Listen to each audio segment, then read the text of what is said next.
l'annexion est illégale au regard du droit international et nous appelons Israël à revenir sur cette décision.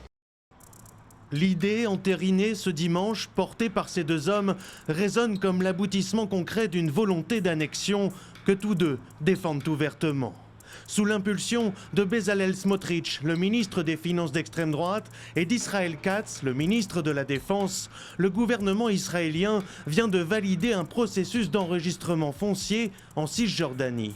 Une procédure cadastrale qui, d'après l'ONG israélienne La Paix Maintenant, pourrait revenir à déposséder des Palestiniens de certaines terres sur lesquelles ils sont installés, mais dont les titres de propriété ne sont pas clairement établis. C'est un processus qui aboutira à un contrôle total du territoire par le gouvernement israélien. Les Palestiniens seront contraints de prouver leur propriété, ce qu'ils ne pourront jamais faire.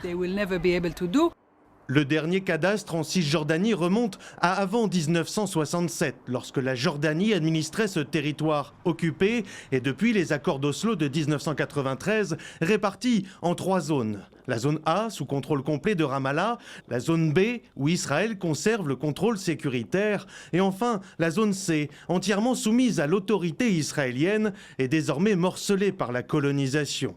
C'est dans cette zone, la plus grande, environ 60% de la Cisjordanie, que l'opération de régularisation des titres fonciers va être lancée, une manière pour Israël d'officialiser sa mainmise sur des milliers d'hectares, selon l'autorité palestinienne. Ça contredit le plan Trump, qui s'était clairement opposé à toute annexion, toute colonisation et toute occupation, ainsi qu'à la poursuite de l'occupation des territoires palestiniens occupés.